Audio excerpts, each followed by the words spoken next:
오늘 저는 시편 51편 1절에서부터 19절의 말씀을 가지고 회개의 기도라는 제목을 통하여 하나님의 말씀을 증거하고자 합니다. 사람의 인생에 있어 오르막길이 있는가 하면 내리막길을 갈 때가 있다고 합니다. 높은 지위에 올랐다 할지라도 언젠가는 그 자리에서 내려와야 합니다. 권력을 다 가지고 있다고 해도 세상에 영원한 권력은 없습니다. 권력이 사라지고 새로운 권력자가 나오고 또 그 권력자도 내려오고 또 다른 권력자가 나옵니다. 이는 하나님께서 권력을 주시는 것이기 때문입니다. 사람은 인생에 있어 세상 말로 잘 나갔던 시절이 한 번은 있다고 말합니다. 우리 성도님들은 잘 나갔던 시절이 있으셨습니까? 그것이 어린 시절일 수도 있고 젊은 나이일 수도 있고 노년에 생길 수도 있다고 합니다. 어릴 적에 부모님을 잘 만나면요 경제적인 어려움 없이 세상 부럽지 않게 살다가도 갑작스럽게 어려움이 찾아오기도 합니다. 성경의 부자 청년 가난처럼 젊은 나이에 높은 지위에 올라 경제적인 부까지 얻고 세상 부럽지 않게 살 수 있습니다. 그런데 그것도 한순간에 내려와야 할 때가 있습니다. 그리고 노년에 인생의 황금기가 찾아오는 것만큼 좋은 것이 없다고 합니다. 노년에 황금기가 찾아오면요 그것만큼 좋은 것이 없다. 젊었을 때는 고생을 사서도 하는데 돈을 주고 사서도 하는데 나이가 들어서는 이제 황금기가 오게 되면 그것만큼 좋은 것이 없다 하지만 노년의 인생의 황금기가 찾아와도 그 앞에 곧 죽음이 찾아오게 되기 마련입니다. 이렇듯 사람의 인생은 좋은 때도 있고 나락으로 떨어질 때도 있는 것입니다. 그래서 사람은 인생의 바닥에 있으면 올라갈 것을 생각하고 높은 데 올라갔으면 내려올 것을 준비하는 것이 신앙생활이라고 합니다.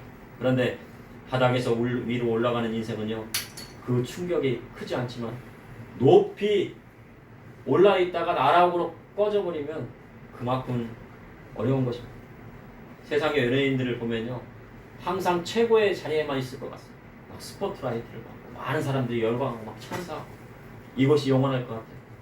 그리고 하늘 높은 줄 모르고요 올라가는 줄만 알지만요 나중에 인기가 식으면 어떤 새가 생각나요? 인기 많았을 때가 그렇게 생각나요. 대중들이 환호하고 인기가 많고 과거의 영광에 매여 우울감에 헤어나오기 쉽지 않다고 하는 것입니다. 그래서 믿음은 최고의 자리에 올랐을 때 그 마음가짐이 중요한 것입니다. 최고의 자리에 올라서는 것보다도 더 중요한 것이 최고의 자리에 올랐을 때 그 마음가짐이 어떻냐에 따라서 달라지는 것입니다. 하나님께서 그를 높여주셨을 때 그것을 어떻게 유지하는가도 중요한 것입니다. 오늘 본문을 보니 다윗이 밧세바의 동침 사건 후에 나단 선지자로부터 하나님의 책망의 말씀을 듣고 지은 다윗의 시입니다. 그런데 이 시는 어떤 시냐면 그냥 읽는 것이 아니고 나단 선지자로부터 밧세바 동침 사건을 통해서 막 하나님의 책망을 막 듣고 너는 이제 죽는다. 너를 버렸다. 한 다음에 다윗이 이 찬양의 시를 부른 겁니다. 그러니 회개의 기도가 되겠죠. 이를 통해 이 시대를 살아가는 저와 우리 성도님들이 깨달아야 할 것은 무엇인지 여러분과 함께 나누고자 합니다. 첫째, 하나님은 간절한 회개의 기도에 응답하십니다. 다윗이 이스라엘 왕위에 오른 후에 이제 마지막 전투가 남았어요. 이 랍방은 점령하면 이제 끝났어요. 모든 전쟁을 막 다 평정하고 이제 평화시대가 화평시대가 암몬 자손을 멸하라고 랍바를 에웠었어요. 그런데요 이 다윗이 항상 전쟁에 같이 나갔는데 이 마지막 전투에는 같이 가지 않습니다. 누구만 보내요? 요압과요 그 부하들만 보내요. 그래서 랍바를 막 에워싸가지고 막 여기만 함락시키면 이제 전쟁이 다 끝난다. 하지만 이제 다윗이 왕위에 오르니 나태해졌습니다. 그래서 요압과 부하들만 보낸 것입니다. 그런데 다윗은요 예루살렘에 나와서 저녁 때 할 일이 없으니요 왕궁의 옥상에 거닐게 되었습니다. 그때 한 여인이 목욕하는 것을 보게 되는데 다윗이요 그의 아름다움에 한눈에 반했다고 성경은 기록하고 있습니다. 원래 히브리인들의 옥상은요 구조상 평평하게 이루어졌습니다. 우리나라처럼 이렇게 뾰족한 것이 아니고 옥상은 평평하게 이루어졌습니다. 그래서 그 옥상은 휴식처이기도 하고 기도하러 올라가는 것이죠. 기도하러 갈 때 옥상에 올라가고 잠깐 마음의 휴식을 할 때 옥상에 올라갑니다. 그러나 다윗은 이제 그곳에서 여인이 목욕하는 것을 보았는데 보았으면 어떻게 합니까?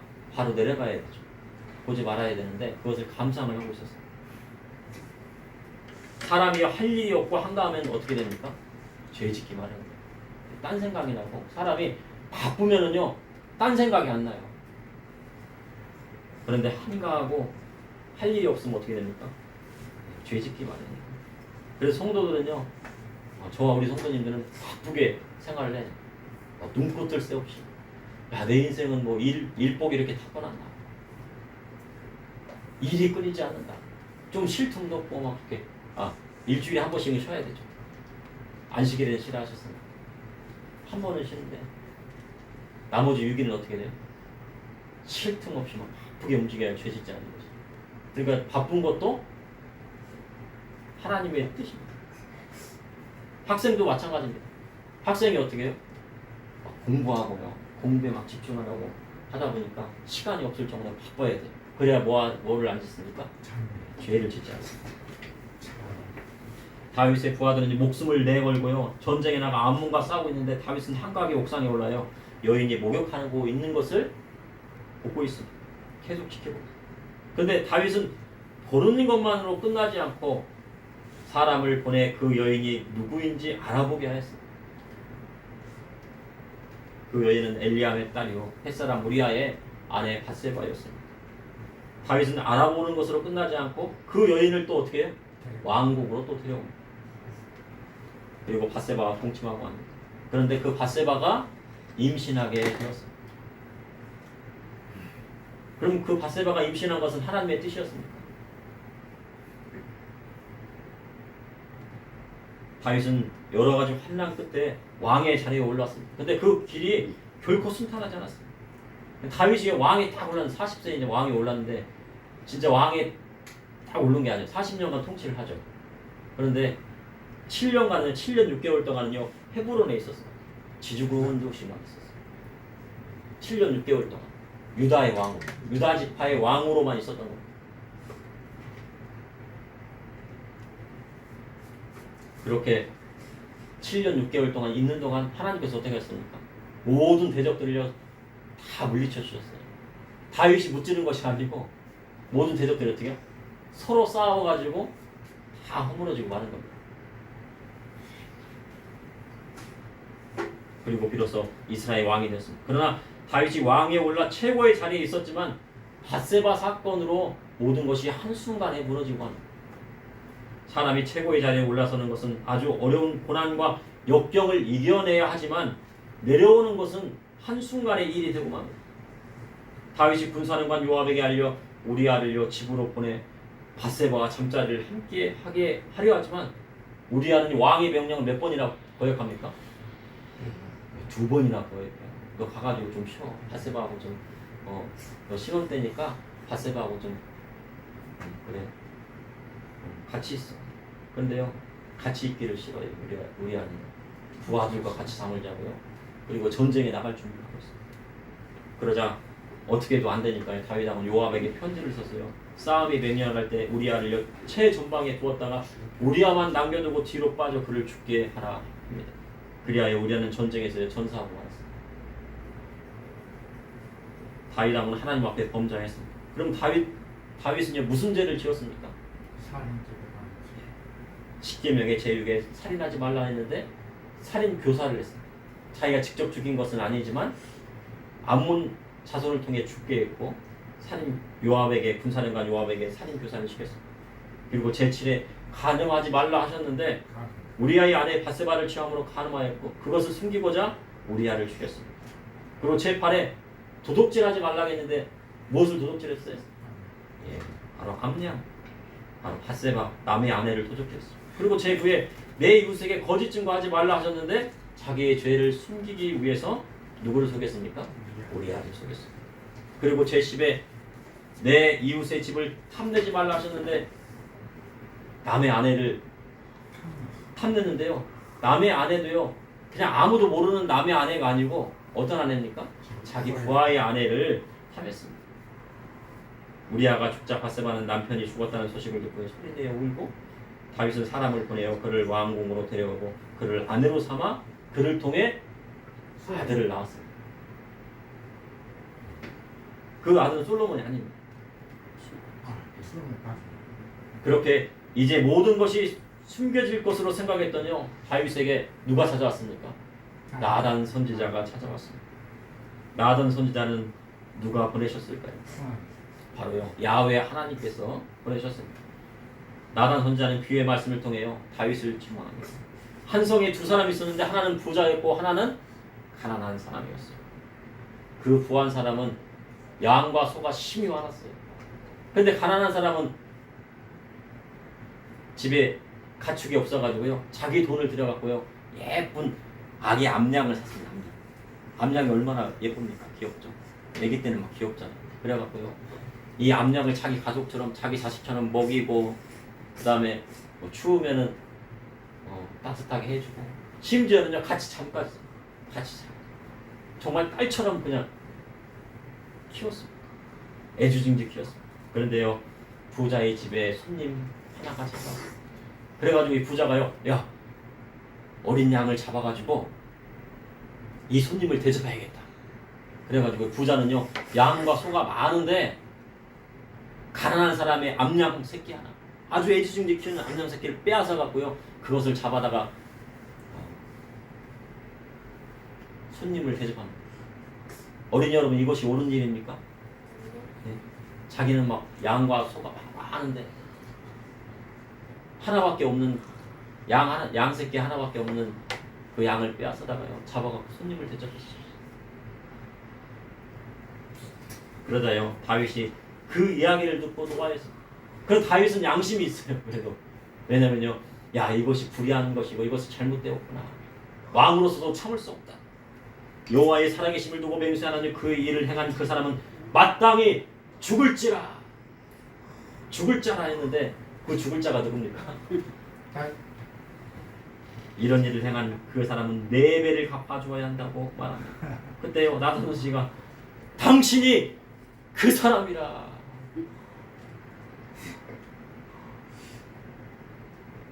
뒤통수를 막 크게 맞아. 머리가 막 그냥 땡 하니 막 번쩍. 하나님께서 다윗에게 기름을 붓고 사울의 손에서 구원하시고, 원래 사울의 집안에서 왕이 계속 나와야 되잖아요. 그런데 그것을 빼앗아서, 주인의 것을 빼앗아 누굴 줬습니까? 다윗에게 주었습니다. 이스라엘 왕 위에 올라 부족한 것이 없게 하셨는데 어찌 여호와의 말씀을 업신여기고 하나님 보시기에 악을 행하였나 말씀하셨습니다. 이는 하나님의 말씀을 지키지 않는 것은 그 말씀을 업신여긴 것과 같다는 것입니다. 그리고 햇사람 우리아를 치되 누구의 손에 치게 했어요? 그것도요, 자기 부하의 손에 치게 한 것도 아니고 자기의 대적인 하나님과 원수된 암몬 자손의 손에 죽게 하고 그의 아내 바세바를 취했다고 말씀하셨습니다. 그로 인해 다윗에게 내린 벌이 무엇입니까?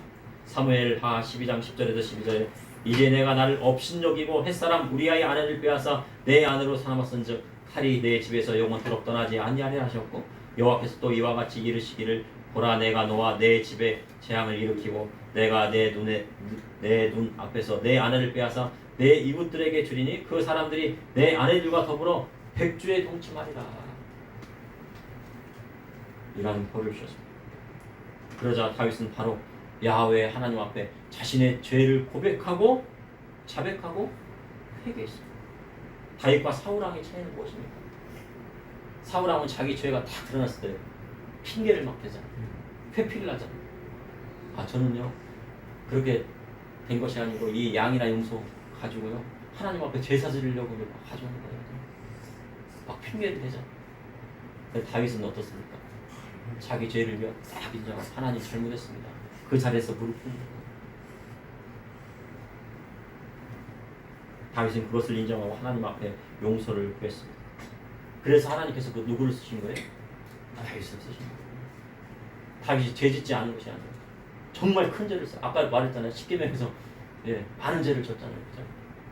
그리고 하나님 말씀을 지키지 않았으니 하나님을 업신여긴 것 같다고 성경은 기록하고 있습니다. 그런데도 이 다윗은요, 자기 죄를 인정하고 하나님 앞에 그 자리에 무릎 꿇는 거예요. 하나님 앞에 꼬꾸라지는 거예요. 그때 하나님께서 그의 죄를 용서해 주시고 어린이 여러분들 마찬가지입니다. 잘못을 했으면요 그것을 순교하지 말아야 돼요. 잘못을 했으면 어떻게 됩니까? 그것을 인정하고 잘못했습니다. 용서해 주세요.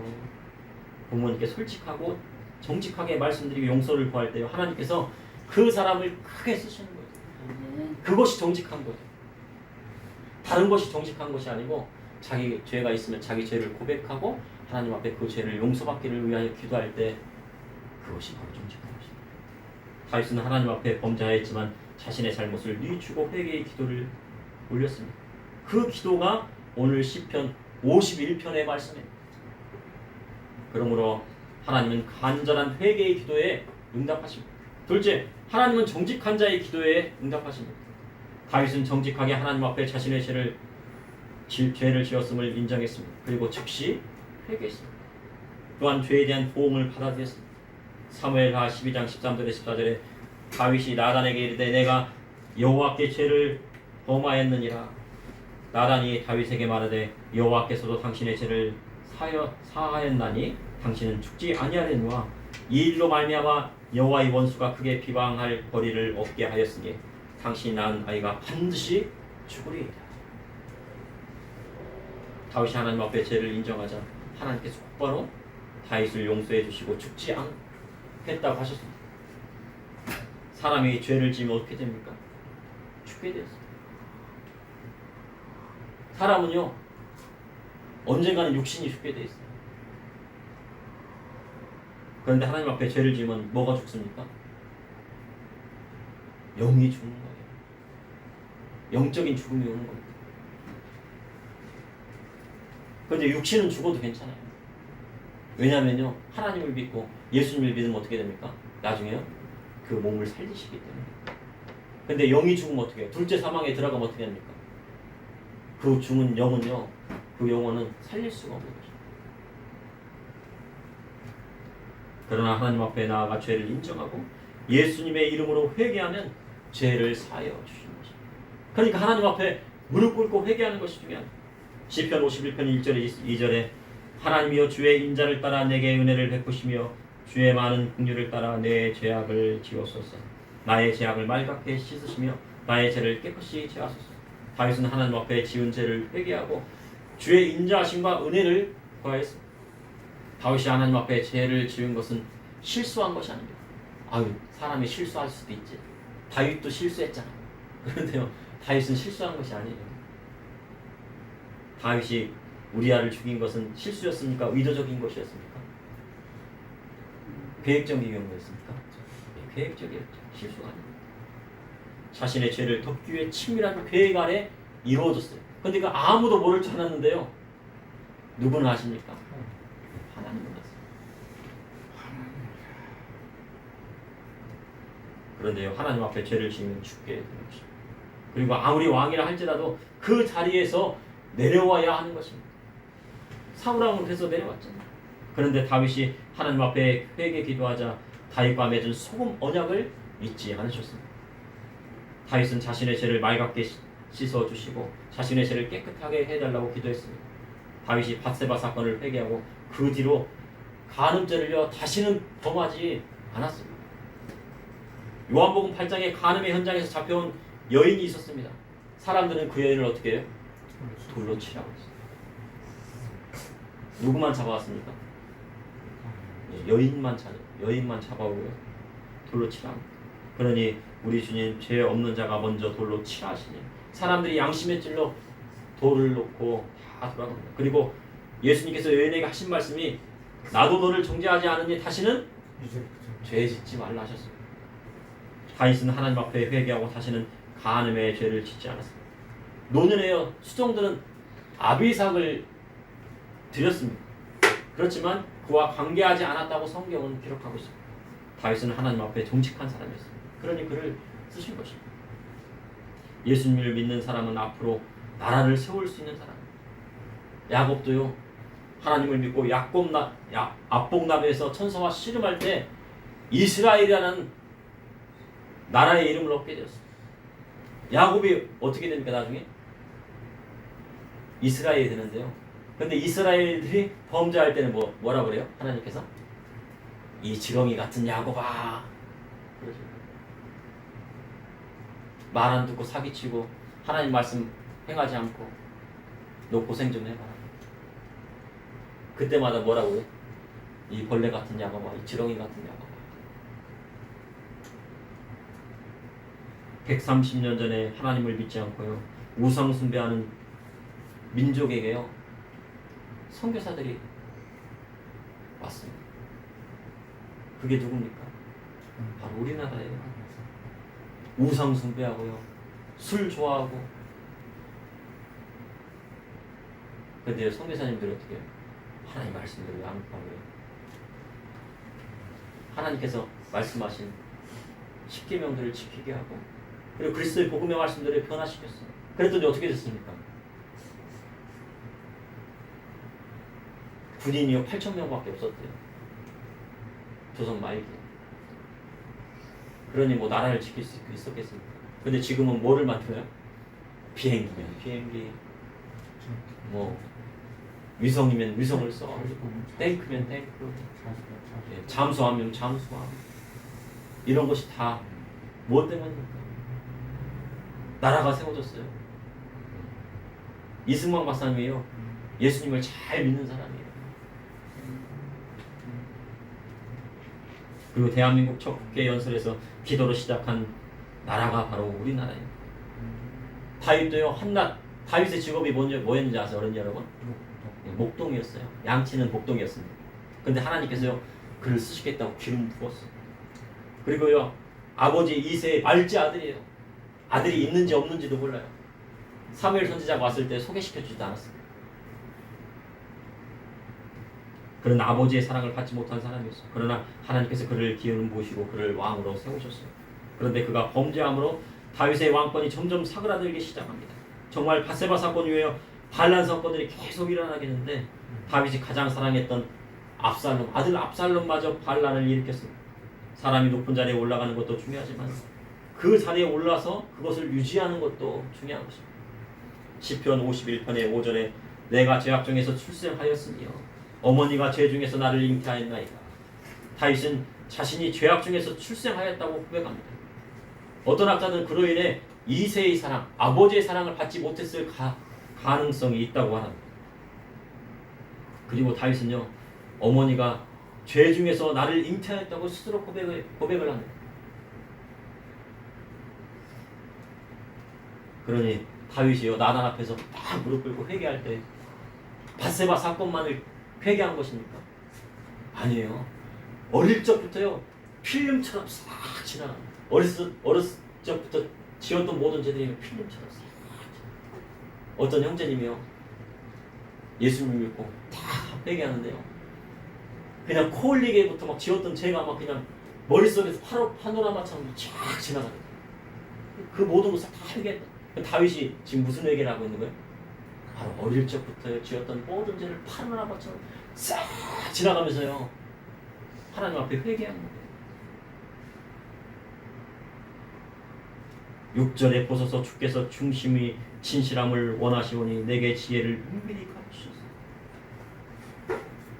어릴 적부터 있었던 모든 죄악을 회개하는 것도요 하나님께서 지혜를 주셔야 생각나게 해주셔야 그것을 회개할 수 있는 거예요. 그런데 하나님께서는 사람의 중심을 보십니다. 그리고 그 중심에 진실한 사람을 쓰시는 거예요. 그러니 다윗은 하나님 앞에 지혜를 구하는 것입니다. 자신이 하나님 앞에 회개하지 않는 것은 없는지 가르쳐 달라는 것입니다. 참된 지혜란 하나님 앞에 나아가 진실한 마음으로 회개하는 것입니다. 그러므로 하나님은 정직한 자의 기도에 응답해 주시는 것입니다. 셋째, 진실한 회개의 기도에 성령님이 함께 하십니다. 시편 51편 9절에 10절에 주의 얼굴을 내 죄에서 돌이키시고 내 모든 죄악을 지워주소서. 하나님이여 내 속에 정한 마음을 창조하시고 내 안에 정직한 영을 새롭게 하소서. 다윗은 하나님 앞에 철저히 회개했습니다. 밧세바 사건뿐만 아니라 어릴 적부터 지었던 모든 죄를 하나님 앞에 회개했어요. 어머니 뱃속에 들어있을 때부터 있었던 어머니가 나를 죄악 중에서 낳으셨다고 하는데 그것까지도 기도를 했습니다. 예수님 믿고 하나님 앞에 회개하면요 옛사람은 지나고 새 것이 됩니다. 다윗이 하나님 앞에 정한 마음을 달라 한 것은 과거의 모든 죄악을 도말하시고 새로운 사람이 되게 해달라고 기도를 한 것입니다. 새롭게 된다는 것이요 쉬운 것 같으면 쉽지 않습니다. 사람이 변하지 않는 게 사람이에요. 근데요 하나님께서 만져주신 변화는 예수님의 십자가의 보혈을 피해서 변화됐어요. 이는 죄악이 들어오게 되면요 근데 사람이 새롭게 되지 않고 죄악이 들어오게 되면요 어떻게 됩니까? 하나님이 여기 떠나시게 되는 겁니다. 성령님이 떠나면요 어떤 죽음이 와요? 육체적인 죽음이 옵니까? 영적인 죽음. 영적인 죽음. 근데 육체적인 죽음보다 영적인 죽음이 더 무섭다고 예수님께서 말씀하셨어요. 11절에 나를 주 앞에서 쫓아내지 마시며 주의 성령을 내게서 거두지 마옵소서. 아무리 주의 종이라도 하나님 앞에 범죄하고 간음의 죄를 행하면요 성령님께서 그 마음 가운데 떠나시게 하는 거예요.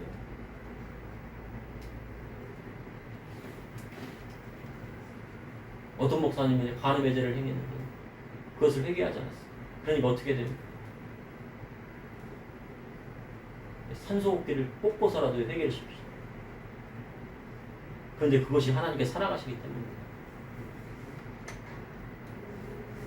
아무리 능력 있는 찬양 인도자라도 행음하면요 성령님이 그와 함께 하지 않으시고 이는 성령을 거두시기 때문입니다.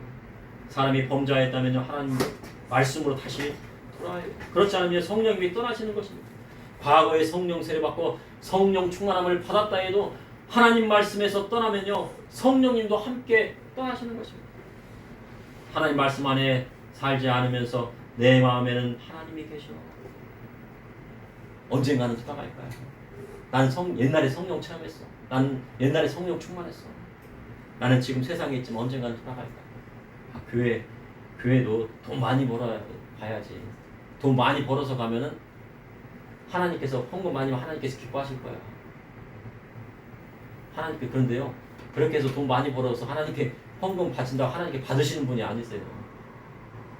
모든 만물이 다 하나님 것인데 교회 떠나서 돈 많이 벌어서 나중에 헌금 많이 할 때 돌아오겠다고 하면 하나님께 그거 받으시겠어요? 안 받으시지? 그때는 됐습니다.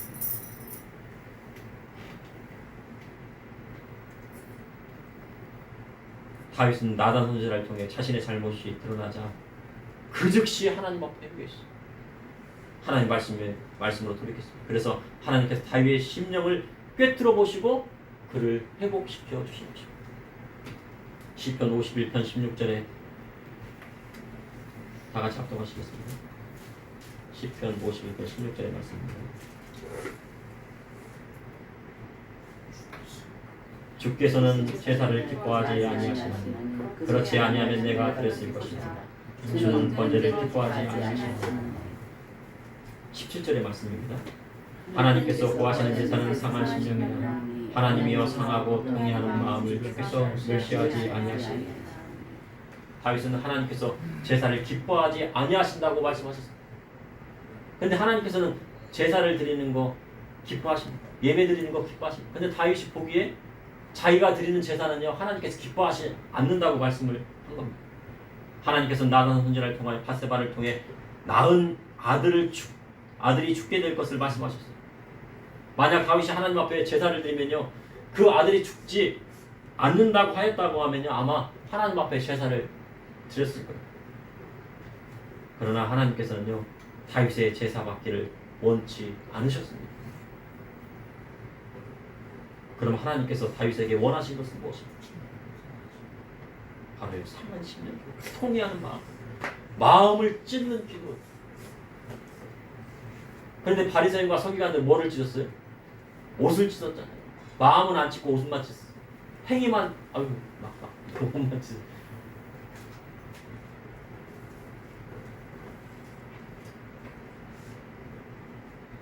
부모님 돌아가실 때 막 곡을 한다고 애고 해봐야 뭐 뭐를 찢어야 돼?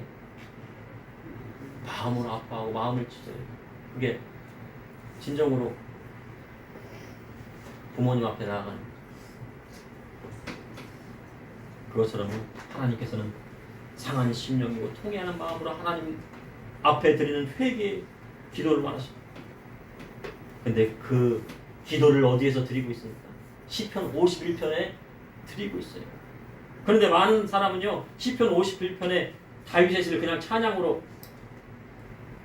생각해요. 찬양의 가사로만 생각해요. 우리가 처음에 불렀잖아요. 정결한 마음 내게 정결한 마음 주시옵소서. 나를 주님 앞에서 멀리하지 마시고 주의 성령을 거두지 마옵소서. 이렇게 그냥 쉽게 정직한 영을 새롭게 하소서. 우리는 그냥 이거 정직한 영을 새롭게 하소서, 성령님 떠나지 마시옵소서 하는데요, 지금요 이 다윗은 어떻게 하는 거예요? 자기 심령을, 자기 마음을 찢는 거예요. 왜요? 아들이 죽게 생겼어. 근데 아들이 진짜 죽었습니다.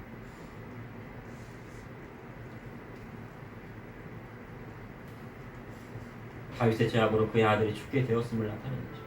그런데 하나님께서는요, 통회하고 자복하는 사람의 기도를 들으시고 응답하시는 거예요. 그래서 먼저 회개의 기도를 하고 하나님 앞에 나아가요. 회개하지 않고 죄악 가운데 있는 그대로 하나님 앞에 나아가면 하나님께서요, 그 예배를요 10번, 100번 드려서 받지 않으십니다. 그런데 하나님 앞에 나의 죄악을, 과거의 모든 죄악까지 통회하고 회개하고 나아갈 때 하나님께서 그 심령을 받아주고 그를 사용하시는 거죠. 그러므로 진실한 회개 기도가 있을 때 성령님께서 역사하시는 것입니다. 마태복음 12장 20절에 상한 갈대를 꺾지 아니하시며 꺼져가는 등불을 끄지 아니하시며 우리 하나님은 은혜와 긍휼이 무궁하신 분입니다. 그러므로 하나님 앞에 나아갈 때는 자신의 죄를 고백하고 새로운 심령으로 변화받기 위해 기도해야 됩니다. 오늘 예배 끝나고 딱 하시면 어떻게 돼요? 어떤 사람이 돼야 됩니까? 새로운 사람. 나는 새로운 사람이다. 거듭난 사람이다. 회개한 사람이다. 만약에 거듭나지 않고 회개하지 않고 새롭지 않으면 어떻게 해요? 나의 심령을 찢어야 돼요. 그것이 바로 회개의 기도의 것입니다. 그러므로 하나님은 간절한 회개의 기도에 응답하십니다. 그리고 하나님은 정직한 자의 기도에 응답하십니다. 또한 진실한 회개의 기도가 있을 때 성령님께서 역사하시고 성령의 재충만을 주시는 것입니다. 잠시 기도하시겠습니다. 사랑해 주님, 오늘도 감사합니다. 오늘 늦은 저녁까지 하나님 주님 사랑하여서 이렇게 나온 우리 성도님과 어린아이들 주님께서 기억하여 주시고 저와 우리 성도님들의 기도에 응답하여 주시고 인도하여 주셨습니다. 우리 마음을 새롭게 하여 주시고 정직한 영을 허락하여 주시고 새로운 마음으로 주님 앞에 나아갈 수 있도록 인도하여 주시옵소서. 그리하여서 하나님 앞에 드려진 예배를 드리게 하여 주시고 우리의 예배뿐만 아니라 우리의 삶으로 하나님 앞에 예배할 수 있는 심령이 될 수 있도록 인도하여 주시옵소서. 예수님의 이름으로 기도합니다.